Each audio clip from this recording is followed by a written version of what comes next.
Et si la prochaine crise du Sahel ne venait ni des frontières terrestres, ni des armes visibles, mais de cargos silencieux, invisibles, glissant sous les radars? Imaginez, en pleine nuit, bien avant l'aube, une alarme retentit dans un centre de surveillance discret d'Abidjan. Un cargo apparemment banal attire soudain l'attention. Il avance trop lentement, suit des routes maritimes jusqu'alors négligées. C'est un détail qui, autrefois, n'aurait éveillé aucune inquiétude. Pourtant, ce soir-là, c'est le point de départ d'une chaîne d'événements qui va bouleverser toute l'Afrique de l'Ouest. Ce signal n'était que le sommet de l'iceberg. Depuis plusieurs semaines, des indices étranges s'accumulent. Routes de navigation inhabituelles, navires qui disparaissent, cargos arborant des pavillons inconnus des registres officiels. À Ouagadougou, le capitaine Traoré comprend l'urgence. Sa vigilance est totale. Chaque mouvement suspect est scruté, chaque rapport disséqué. Il traque des schémas inquiétants, persuadé qu'une main étrangère manipule les routes maritimes du golfe de Guinée. Sur les quais, la peur se propage. On murmure que certains cargos transporteraient des armes, prêtes à être convoyées clandestinement vers le Sahel. Il suffirait d'une seule cargaison passée inaperçue pour menacer la stabilité du Burkina Faso, et même de toute la région. Derrière ces conteneurs anonymes, l'ombre des puissances étrangères se profile, prête à embraser le Sahel sans bruit, sans éclat, à distance. Pour Traoré, la riposte n'est pas qu'une affaire de sécurité nationale. C'est une lutte silencieuse pour la souveraineté, la dignité et l'avenir du Burkina Faso. Car si ces cargaisons franchissent la côte, c'est toute l'Afrique de l'Ouest qui risque de perdre sa liberté, son contrôle, et d'être livrée aux intérêts de ceux qui tirent dans les ficelles dans l'ombre. Mais comment la situation a-t-elle pu s'envenimer à ce point ? Pour le comprendre, il faut revenir sur le contexte régional qui a rendu ces routes maritimes si cruciales. Les routes maritimes du golfe de Guinée n'ont pas toujours été au cœur des enjeux sécuritaires. Leur importance stratégique s'est imposée progressivement, au fil des crises et des rivalités régionales. Pendant longtemps, seules quelques compagnies de pêche et quelques cargos transportant du coton ou du cacao fréquentaient un de ces eaux. Mais à mesure que les conflits se multipliaient dans l'intérieur des terres, ces routes sont devenues des artères vitales pour l'économie et la sécurité de la région. Prenons l'exemple de la crise ivoirienne du début du XXIe siècle. À cette époque, lors de la guerre civile, les ports de San Pedro et d'Abidjan étaient encore considérés comme de simples points de passage. Aujourd'hui, ils sont surveillés 24 heures sur 24. Les mêmes quais où l'on chargeait jadis des sacs de cacao voient en défiler des conteneurs dont l'origine et la destination sont parfois volontairement floues. Cela rappelle, à plus petite échelle, les routes de la soie de l'Antiquité, où la maîtrise des passages commerciaux décidait souvent du sort des empires.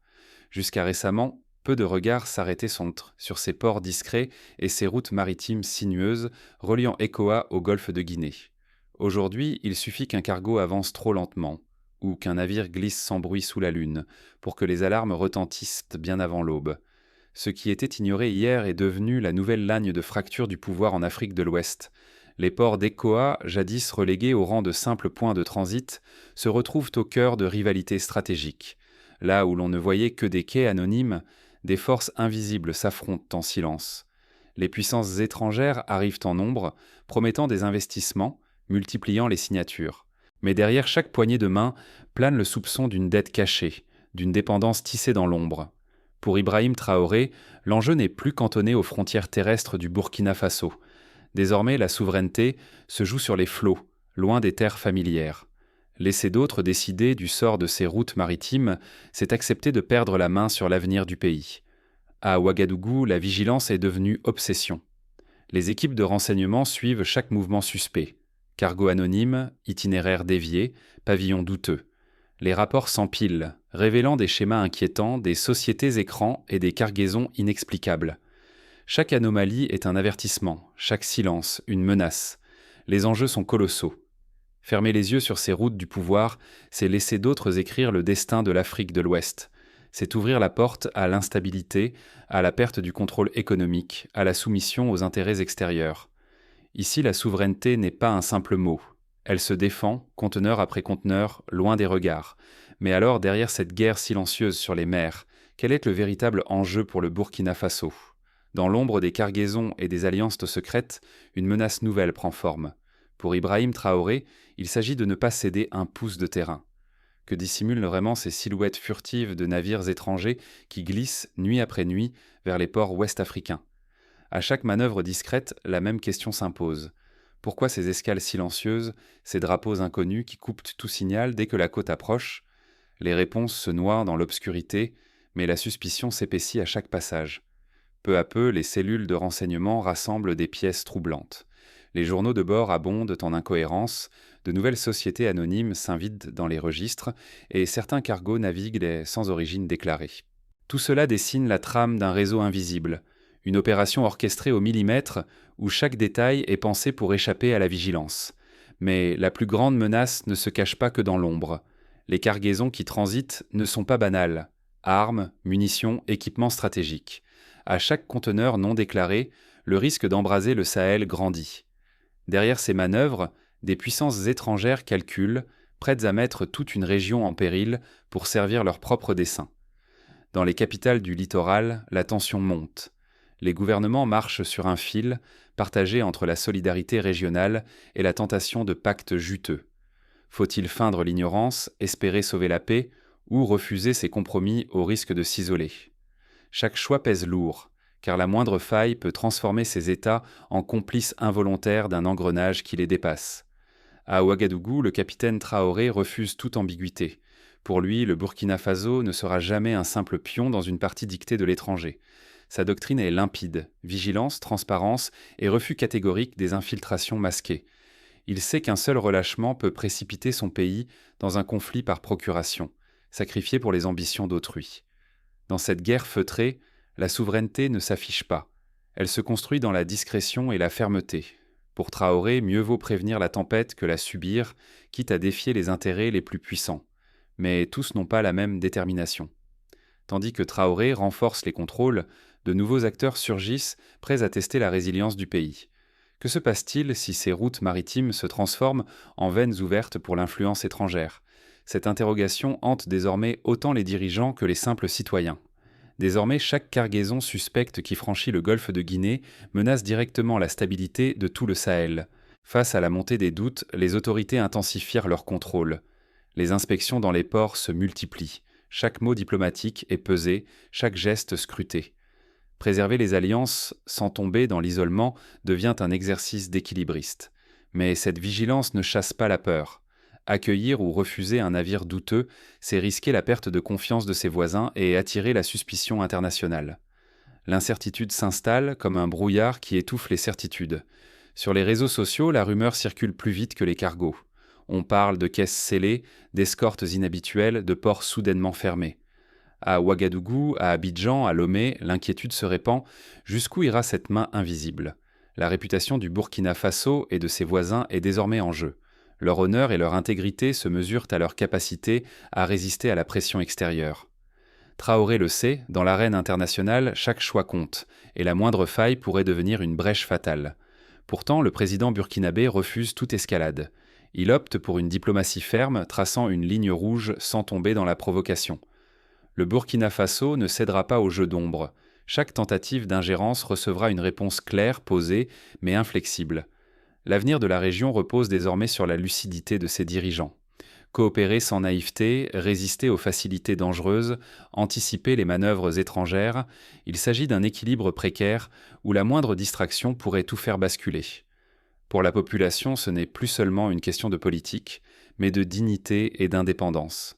Refuser les raccourcis, préférer la vigilance collective à l'aveuglement, tel est le défi véritable. Derrière les discours et la prudence, quelles leçons tirer de la stratégie de Traoré? Son exemple commence-t-il déjà à inspirer d'autres pays en quête de souveraineté? La réponse à cette question pourrait bien redessiner l'équilibre des forces dans toute la région. Et déjà, certains signes montrent que le vent tourne. Pour mieux saisir la portée de cette crise, rappelons quelques précédents historiques. Dans les années 90, la guerre en Sierra Leone a été alimentée par des cargaisons d'armes arrivées par la mer, souvent sous couvert d'aide humanitaire. Un seul navire détourné a suffi à prolonger un conflit meurtrier de plusieurs années. Plus récemment, les tensions autour du détroit de Malacca, en Asie du Sud-Est, ont alerté la planète sur l'importance cruciale du contrôle maritime. Là aussi, l'infiltration de cargaisons illicites a servi d'arme géopolitique. En Afrique de l'Ouest, le spectre de ces scénarios hante les nuits des dirigeants. Les routes du golfe de Guinée sont devenues aussi stratégiques que la route du pétrole dans le golfe Persique. Les cargaisons suspectes ne sont pas seulement une question de sécurité. Elle menace la stabilité économique, la confiance des investisseurs et l'image internationale des pays concernés. Face à ce défi, quelles solutions concrètes peuvent être mises en place? D'abord, renforcer la coopération régionale. Il est impératif de mettre en place un système d'échange d'informations en temps réel entre tous les ports du golfe de Guinée. Par exemple, le Ghana, le Bénin et la Côte d'Ivoire pourraient établir une plateforme commune de partage des données sur les mouvements maritimes. Cette démarche a déjà fait ses preuves dans la lutte contre la piraterie au large de la Somalie, où la coordination entre États a permis de réduire drastiquement le nombre d'attaques. Ensuite, il s'agit de multiplier les inspections. Chaque port doit disposer d'équipes formées, capables de détecter les cargaisons suspectes grâce à des scanners modernes et l'analyse des documents de bord. À titre d'exemple, le port de Rotterdam, en Europe, inspecte systématiquement plusieurs centaines de conteneurs chaque jour grâce à des technologies avancées et à la coopération entre services douaniers et police portuaire. Adapter ce modèle à l'Afrique de l'Ouest serait un pas décisif pour prévenir les infiltrations. La transparence des sociétés opérant dans la région doit également devenir la norme. Trop souvent, des sociétés écrans créées à l'étranger servent à masquer la nature réelle des cargaisons. Il est crucial d'exiger la publication de la liste complète des propriétaires de navires et de sociétés de transport. Ce principe, déjà appliqué dans plusieurs pays scandinaves, a permis de réduire considérablement la criminalité organisée et le trafic d'armes. Enfin, la population a un rôle clé à jouer. Sensibiliser les travailleurs portuaires, les pêcheurs et les riverains à l'importance de signaler toute activité inhabituelle peut faire la différence. Dans le nord du Nigeria, la lutte contre Boko Haram a montré que l'engagement des communautés locales permettait souvent de déjouer les plans des groupes armés. Un simple appel anonyme peut suffire à faire échouer une opération de contrebande, mais la vigilance ne doit pas s'arrêter aux frontières maritimes. Les corridors terrestres reliant les ports au Sahel doivent être surveillés avec la même intensité. Installer des points de contrôle mobiles sur les principaux axes routiers, former des patrouilles mixtes composées de militaires et de douaniers, et utiliser la technologie de géolocalisation pour suivre en temps réel les trajets suspects. Autant de mesures qui, combinées, peuvent fermer la porte à l'infiltration d'armes et d'influences étrangères. Au-delà des mesures techniques, la diplomatie doit être réinventée. Il ne s'agit plus seulement de signer des traités ou de prononcer des discours.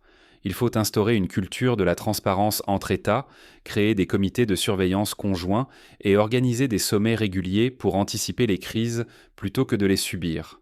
L'exemple de l'Union européenne, qui a su harmoniser ses contrôles douaniers pour limiter le trafic illicite, prouve que la coopération régionale n'est pas une utopie. Mais toute cette mobilisation a un coût. Renforcer les contrôles demande des moyens humains, techniques et financiers. Les partenaires internationaux, au lieu d'imposer leur agenda, pourraient maintenant soutenir la formation des équipes de surveillance et le financement des technologies de pointe, tout en respectant la souveraineté des pays concernés. Un partenariat équitable, fondé sur le respect de mutuel, renforcerait la résilience de la région face aux menaces hybrides. Reste la question de la perception publique. Comment éviter que la population ne sombre dans la peur ou la résignation? La clé, c'est l'information. Organiser des campagnes régulières d'éducation sur les enjeux maritimes, expliquer les risques liés aux cargaisons suspectes, montrer que la vigilance de chacun compte, voilà le meilleur rempart contre la manipulation et la désinformation. Prenons un exemple concret. Lors de la crise du delta du Niger, l'absence de communication officielle avait laissé la place aux rumeurs, aggravant la méfiance et favorisant l'intervention d'acteurs extérieurs. À l'inverse, une information claire et transparente permet de renforcer la cohésion nationale et la confiance dans les institutions. À ce stade, il est aussi essentiel de regarder vers l'avenir. Comment transformer la menace en opportunité? Certains experts suggèrent d'utiliser les nouvelles technologies pour surveiller en temps réel les mouvements maritimes. Des drones, des satellites d'observation et des logiciels d'intelligence artificielle pourraient être mis à disposition des centres de surveillance permettant de détecter instantanément toute anomalie. La France, par exemple, utilise déjà ces outils pour surveiller l'Atlantique Nord. Pourquoi ne pas adapter ces solutions au contexte africain? De plus, l'intégration des femmes dans les équipes de surveillance portuaire et de renseignement est un levier souvent sous-estimé. Les études montrent que la diversité des profils améliore la capacité de détection des menaces et la prise de décision. Valoriser la formation des femmes dans les métiers de la sécurité maritime serait une avancée majeure pour la région. Enfin, il convient de s'inspirer d'expériences positives. En Asie du Sud-Est, l'Association des Nations de l'Asie du Sud-Est, ASEAN, a mis en place des patrouilles conjointes pour surveiller les détroits stratégiques. Résultat, le nombre de trafics illicites a diminué de moitié en moins de 5 ans. Ce modèle peut-il être adapté au golfe de Guinée ? La question mérite d'être posée, et les premiers échanges entre chefs d'État africains laissent entrevoir une volonté commune de progresser dans ce sens. Pour Traoré et ses équipes, chaque navire suspect, chaque itinéraire maritime déviant, chaque signal ténu décodé devient une opportunité d'agir avant que le pire ne frappe. Leur vigilance n'est pas une obsession, mais une exigence vitale dans un monde où les risques avancent masqués bien avant d'être nommés ou reconnus publiquement. Désormais, le véritable arsenal est fait d'échanges d'informations, de transparence régionale et de diplomatie active. Loin des postures martiales, la coopération entre États côtiers, et même avec ceux privés d'accès à la mer, permet de déjouer les manipulations et d'affirmer une souveraineté forgée chaque jour, à force de décisions partagées et de contrôle collectif. La dignité nationale ne se brade pas, elle s'impose par la lucidité et le refus des compromis opaques. Anticiper, mutualiser les moyens de surveillance, se préparer ensemble à la riposte, voilà les piliers d'un leadership renouvelé, moins flamboyant mais infiniment plus solide, fondé sur la prévention et l'intelligence partagée.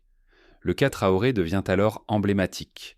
Il incarne une génération de dirigeants africains qui refusent la facilité des slogans, qui scrutent la réalité sans détour, déchiffrent les menaces hybrides et privilégient la stratégie sur la réaction. Ici, nul besoin de surenchère militaire, c'est la constance discrète, la veille, l'anticipation, la coordination qui protègent contre les tentatives d'instrumentalisation de la région. Ignorer ce modèle, ce serait redevenir spectateur de son propre destin et offrir une fois encore l'Afrique en terrain de jeu à d'autres puissances. Ce choix concerne chaque État, chaque peuple. Stabilité politique, avenir économique, crédibilité internationale. Laisser passer un seul cargo suspect ou fermer les yeux sur une alliance trouble, c'est risquer un prix exorbitant, bien au-delà des frontières du Sahel. La première ligne de défense commence par l'observation et la lucidité. Non seulement pour le Burkina Faso, mais pour toute nation décidée à refuser la manipulation et à bâtir, étape par étape, une souveraineté qui s'étend au-delà de ses rivages. Mais cette vigilance de tous les instants n'est pas sans coût. Traoré sait que chaque choix, chaque omission, peut basculer l'équilibre régional en un instant. La mer, c'est le théâtre invisible de l'avenir du Sahel. Ici, au large du golfe de Guinée, chaque silence cache une décision cruciale. Resterez-vous l'observateur muet ou deviendrez-vous le gardien vigilant de la souveraineté régionale ? Entre les flots, chaque option pèse lourd. Détourner le regard face aux menaces ou affirmer collectivement notre indépendance. Les routes maritimes paraissent discrètes, mais c'est là que se négocient les vraies frontières du pouvoir. Là, dans l'ombre, se nouent alliances secrètes et pactes silencieux qui parfois décident du sort de nations entières sans que personne ne s'en aperçoive. À chaque cargaison suspecte ignorée, à chaque pavillon étranger toléré dans nos eaux, c'est un peu plus de notre voix qui s'efface. L'équilibre politique du Sahel vacille. Refuser de voir, c'est accepter de perdre la maîtrise de notre propre histoire. En ce jeu d'influences opaques, l'inaction est une brèche offerte à ceux qui rêvent de manipuler notre destin. Traoré l'a bien compris. La résistance moderne, c'est la vigilance, l'anticipation, la veille constante. Il ne s'agit plus seulement de défendre des frontières physiques, mais de protéger la dignité, la stabilité et la responsabilité du Sahel tout entier. Fermer les yeux ou céder à la facilité, c'est risquer de transformer nos ports en tremplin pour des ambitions étrangères. Le choix paraît simple, mais il exige courage et union. Agir ensemble, débattre et bâtir une vigilance collective ou laisser d'autres écrire l'avenir de la région à notre place. Le vrai danger n'est pas toujours un navire à l'horizon. Il se glisse dans les silences, dans ces moments où personne ne réagit, mais où tout peut basculer. Désormais, l'avenir du Sahel ne se joue plus seulement sur la terre ferme. Il tangue, discret, au rythme des marées et des cargos anonymes. Chaque citoyen, chaque voix compte pour refuser que l'histoire s'écrive sans nous. Reste la question essentielle. Serez-vous celui qui regarde passer les vagues ou celui qui veille sur la côte ? L'urgence est palpable. C'est aujourd'hui qu'il faut choisir, débattre et défendre notre souveraineté collective. Car au bout du compte, il ne s'agit pas seulement de protéger une frontière ou un port. Il s'agit de défendre le droit de chaque nation à décider de son propre avenir, de refuser la fatalité et de s'unir face à la tempête. Dans l'histoire, ceux qui ont su anticiper les menaces ont souvent été ceux qui ont écrit la suite. Le Burkina Faso, le Sahel, l'Afrique de l'Ouest tout entière peuvent faire ce choix. Mais il ne tient qu'à nous, collectivement, de le porter jusqu'au bout.